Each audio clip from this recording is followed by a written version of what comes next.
രാവിലെ 6 മണിക്ക് കുമളി ലക്ഷ്യമാക്കി യാത്ര പുറപ്പെട്ടു.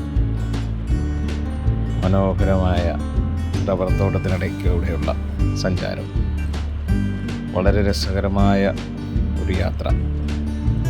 അപ്പോൾ യാത്രയൊക്കെ ചെയ്ത് ആ വഴി പോകുമ്പോൾ സ്ഥിരം കയറാറുള്ളൊരു ചായക്കടയുണ്ട്. നമ്മുടെ ചൂടൻ അപ്പവും ദോശയും പൊറോട്ടയൊക്കെ കിട്ടുന്ന ഒരു കുഞ്ഞു നാടൻ കട.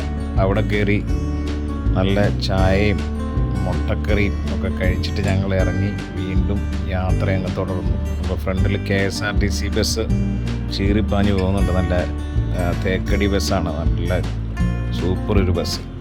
പിന്നെ ഇങ്ങനെ മനോഹരമായ കാഴ്ചകളൊക്കെ കണ്ട് എന്താ പറയുക, ഒരു പ്രത്യേക അനുഭവമാണ് നമ്മുടെ ഈ കുമളി വഴിയുള്ള KK റോഡ് വഴിയുള്ള യാത്ര.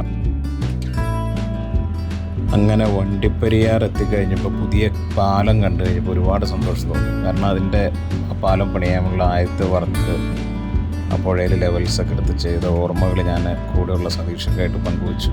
പിന്നെ നമ്മുടെ മുറിഞ്ഞപുഴ വെള്ളച്ചാട്ടം, അതിങ്ങനെ മനോഹരമായിട്ട് ഒഴുകി ഇങ്ങനെ എത്തി നിൽക്കുന്നു. പിന്നെ സൈറ്റിലെത്തി ഞങ്ങൾ ഏലത്തോട്ടത്തിലൂടെയുള്ള പതിവ് വർക്കുകൾ ആരംഭിച്ച് ഇങ്ങനെ നടന്നു നീങ്ങി. എന്താ, ഏലങ്ങളൊക്കെ ഇങ്ങനെ കാച്ചു കിടക്കുകയാണ് ചുവട്ടിൽ, വലിയ ഒരു എസ്റ്റേറ്റ്. അങ്ങനെ വർക്കൊക്കെ കഴിഞ്ഞ് ഞങ്ങൾ മനോഹരമായ തേയിലത്തോട്ടമൊക്കെ കണ്ട് ഇങ്ങനെ യാത്ര തിരിച്ചു വീണ്ടും നമ്മുടെ മൂവാറ്റുപുഴയ്ക്ക്.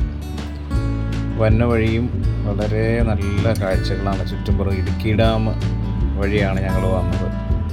നേരെ ചെറുതോണി അങ്ങോട്ടുള്ള ജംഗ്ഷനിലേക്ക് വളഞ്ഞു പോകുമ്പോൾ ആ ഇടുക്കി ഡാമിൻ്റെ സൗന്ദര്യം അത് ഒരു രക്ഷയില്ല പറഞ്ഞു കഴിഞ്ഞാൽ. അത്ര മനോഹരമാണ് ഇടുക്കി ഡാം. ഇങ്ങനെ യാത്രകളും വർക്കും ഒക്കെ തുടർന്നുകൊണ്ടിരിക്കുന്നു.